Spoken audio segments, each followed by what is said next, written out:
السلام علیکم ورحمۃ اللہ وبرکاتہ۔ گزشتہ مجلس میں ہم لوگ بات کیے کہ رسول اللہ صلی اللہ علیہ وسلم جب اسلام کی دعوت لوگوں کو دینی شروع کی تو قریش کے لوگ، مکے کے لوگ آپ کو کس طرح تکلیفیں دیتے تھے۔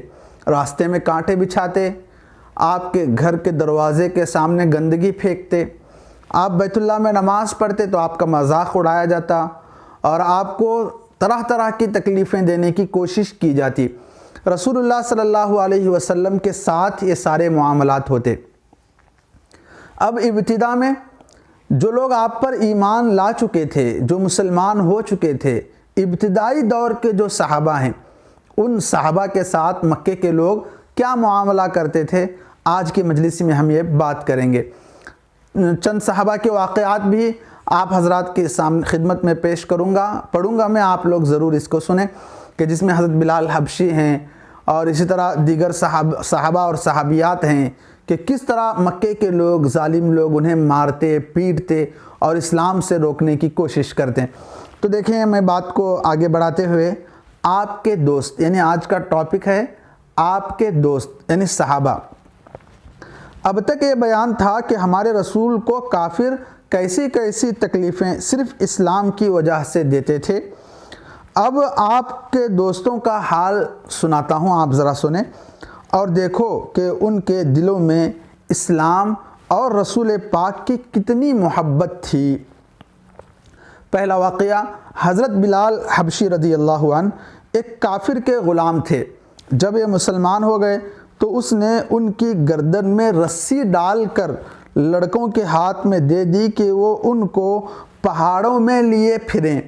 آپ اس کو ہلکا نہ لیں کہ گردن میں رسی باندھ کر، یعنی ایک، میں وہ لفظ نہیں بولنا چاہتا، مطلب جس طرح ایک جانور کی حالت ہوتی ہے، گردن میں رسی پڑی ہوئی ہے اور مالک اس کو کھینچ رہا ہے، حضرت بلال حبشی رضی اللہ عنہ کے ساتھ یہ سلوک کیا جاتا کہ نعوذ باللہ مالک رسی گردن میں ڈال رہا ہے اور لڑکوں کے ہاتھ میں دے رہا ہے کہ پہاڑوں پر ان کو لیے پھرو تاکہ جو دھوپ کی تپش ہے اس سے ان کو تکلیف ہو اور اس تکلیف کی وجہ سے وہ اسلام کو چھوڑے۔ آپ اس کو ہلکا نہ لیں، یہ بہت بڑا واقعہ ہے۔ مکے کے گرم ریت پر ان کو لٹا دیا جاتا اور گرم پتھر ان کے چھاتی پر رکھ دیے جاتے، مشکیں باندھ کر لکڑیوں سے پیٹا جاتا، دھوپ میں بٹھایا اور بھوکا رکھا جاتا۔ یہ ساری جو پنشمنٹ دی جا رہی نا، اسلام کی وجہ سے دیے جا رہے ہیں، مگر وہ برابر ان تکلیفوں کو سہتے اور اللہ ایک ہے، اللہ ایک ہے کہ نعرے لگاتے۔ آخر حضرت ابو بکر نے ان کو خرید کر اللہ کے نام پر آزاد کر دیا۔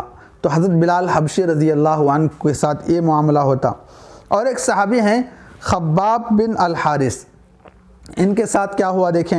خباب بن الحارث جب مسلمان ہوئے تو ان سے پہلے صرف 6-7 شخص اسلام لا چکے تھے۔ قریش نے طرح طرح کی تکلیفیں دینا شروع کیں۔ ایک دن، اب دیکھیں یہ کتنا درد بھرا واقعہ ہے۔ آپ اس واقعے کی حقیقت اور تہ تک پہنچنا چاہتے ہیں نا، تو کوئی موم بتی جلائیں آپ اور اس موم بتی پر اپنی اس انگلی کو رکھیں، آپ دیکھیں کتنی تکلیف ہوتی ہے۔ تو خباب بن الحارث کے ساتھ کیا معاملہ ہوا اور اس کی وجہ سے ان کو کتنی تکلیف ہوئی ہوگی۔ دیکھیں کیا معاملہ ہے کہ ایک دن کوئلے جلا کر زمین پر بچھا دیے، اس پر انہیں چت لٹایا، ایک شخص چھاتی پر پاؤں رکھے، یعنی نیچے پورے کولسے جسے ہم کہتے ہیں انگار کے پورے بچھائے گئے، ان کو چت لٹایا گیا اور ایک آدمی چھاتی پر زور سے پاؤں بھی رکھا ہے تاکہ وہ ہلے نہیں، کروٹ نہ لیں، یہاں تک کہ پیٹھ کے نیچے کے کوئلے پڑے پڑے ٹھنڈے ہو گئے۔ ایک روایت میں آتا ہے کہ ان کے خون کی وجہ سے وہ کوئلے ٹھنڈے ہو گئے، اس کی وجہ سے ان کی پیٹھ بالکل سفید ہو گئی تھی۔ نعوذ باللہ، اللہ رحم فرمائے۔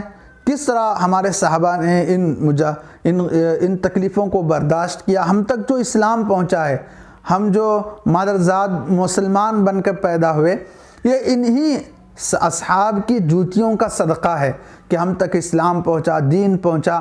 اگر یہ ان تکلیفوں کو برداشت نہ کرتے اور ہماری فکر ان لوگوں کو نہ ہوتی تو اللہ رحم فرمائے۔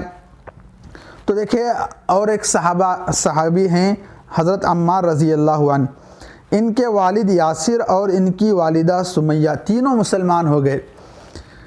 ابو جہل ان کو مارتا اور تکلیفیں دیتا، حضرت عمار اور ان کے والد یاسر اور ان کی والدہ حضرت سمیہ، ان کو ابو جہل مارتا تھا۔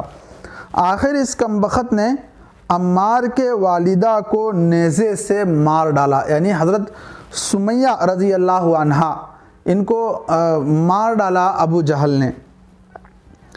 اس کے بعد دیکھیں عثمان بن عفان، جو حضرت عثمان رضی اللہ عنہ ہیں، ان کے ساتھ کیا معاملہ ہوا۔ عثمان بن عفان کے مسلمان ہو جانے کی خبر ان کے چچا کو ہوئی تو وہ آپ کو کھجور کے صف میں لپیٹ کر باندھ دیتا اور نیچے سے دھواں دیا کرتا۔ ایک عجیب پنشمنٹ صحابہ کو دیا جاتا۔ کھجور کا جو درخت ہے اس سے بنی ہوئی جو چٹائی ہے، ہماری لینگویج میں کہیں کہ چٹائی پورا چٹائی کے اندر ان کو لپیٹ دیا جاتا اور پھر اس میں دھواں دیا جاتا۔ سوچو کتنی تکلیف ہوتی ہے اس سے۔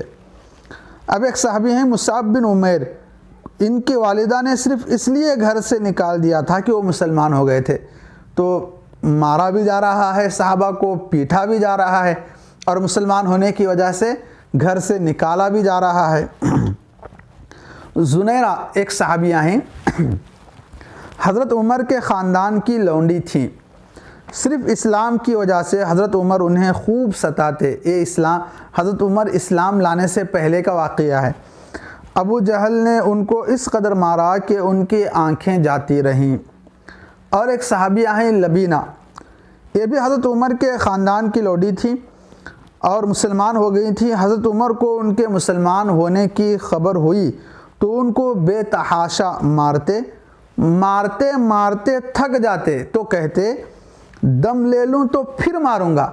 آپ ذرا سوچیں کہ مارنے والے حضرت عمر ہیں اور ان کے جلال کا کیا عالم ہے آپ جانتے ہی ہیں۔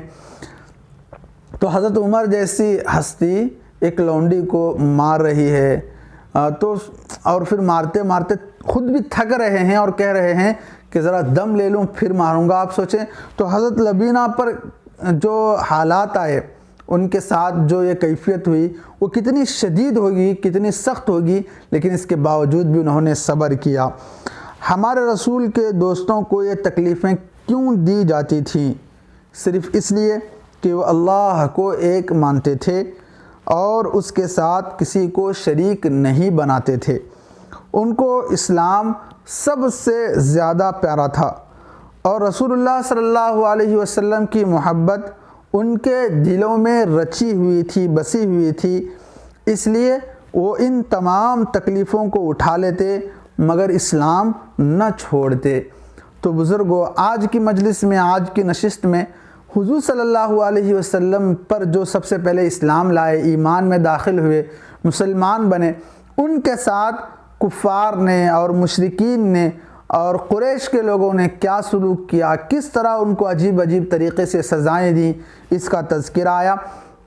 انشاءاللہ اگلی مجلس میں ہم بات کریں گے حبشہ کی طرف ہجرت کو لے کر، یعنی جب حضور صلی اللہ علیہ وسلم کے صحابہ پر اتنی شدید تکلیفیں دی جانے لگی صحابہ کو کہ اب ذرا سوچیں، کوئلے بچھا کر چت لٹا دینا کوئی ہلکا کام ہے، دھوپ میں بٹھا دینا، گردن میں رسی ڈال کر پہاڑوں میں چھوڑنا، پہاڑوں میں پھرانا اور مارتے رہنا، پیٹتے رہنا، جانوروں کی طرح مارتے تھے، اللہ رحم فرمائے۔ تو اتنی تکلیفیں، جب تکلیفیں بڑھ گئیں تو اس کا کوئی نہ کوئی حل نکالنا تھا، تو رسول اللہ صلی اللہ علیہ وسلم نے مسلمانوں کو حبشہ کی طرف ہجرت کرنے کا حکم دیا کہ مکے کو چھوڑیں اور حبشہ میں جا کر اللہ کی عبادت میں لگے رہیں۔ اس کا تذکرہ انشاءاللہ اگلی نشست میں، اگلی مجلس میں ہم کریں گے۔ آخر میں آپ حضرات سے گزارش ہے کہ اس ویڈیو کو بھی لوگوں کے ساتھ، دوستوں کے ساتھ شیئر کریں تاکہ ہم یہ جو سلسلہ شروع کیے ہیں رسول اللہ صلی اللہ علیہ وسلم کی زندگی کا ایک مختصر خاکہ آپ لوگوں کے سامنے پیش کرنے کا جو سلسلہ شروع کیا ہے، اس سے ہر کوئی نفع اٹھا سکے۔ اور ویڈیو کو لائک کریں اور چینل پر نئے ہیں تو سبسکرائب کر لیں۔ السلام علیکم ورحمۃ اللہ وبرکاتہ۔